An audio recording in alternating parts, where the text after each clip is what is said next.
G'day and welcome to Replacing a Short Thread with Jenny Brandis. This is number 9 in the series.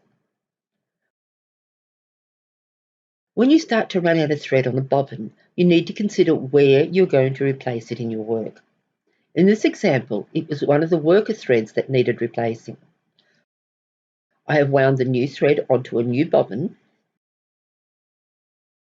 and it is going to replace this bobbin. To make that happen, I'm going to tie a knot on my new thread, slip a temporary pin through the knot and then tighten the knot on the pin. Now we need to look at the angle of where the thread is to join. In this case, it is from the centre of the frame. Weave the thread through the pins until it is level with the joining point. Undo the work around the pin as we want to anchor the new thread at this point. Hook the thread around the pin, unwind to the old bobbin, remove the old thread off that bobbin, take the new bobbin and lay the two threads together. Wind the new bobbin until level with the old thread.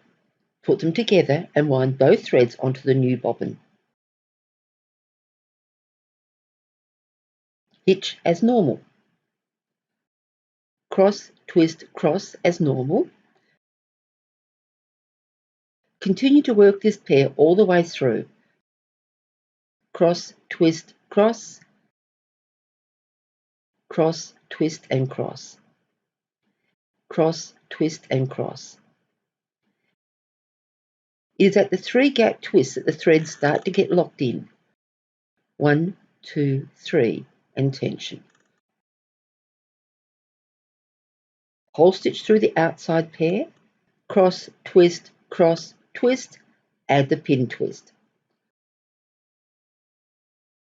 Put up the pin and tension well to prevent the threads separating. Back through to here. Cross, twist, tension.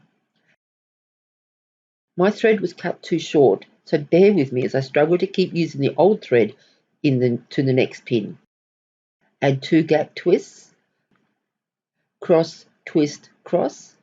Try and you leave yourself a good 8 inches or 20 centimetres, as it will make it much easier at this stage.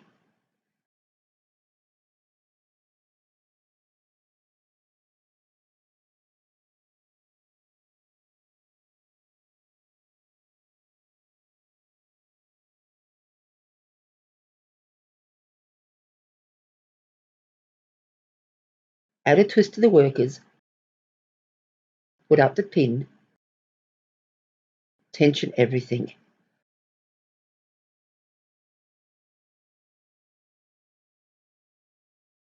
We are coming from this pin, out around and back, to the next inner pin, where the old thread will be laid aside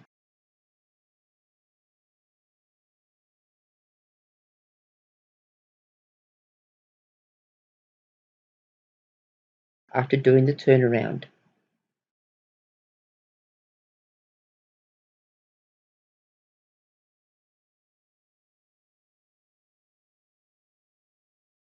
Continue on with the new thread.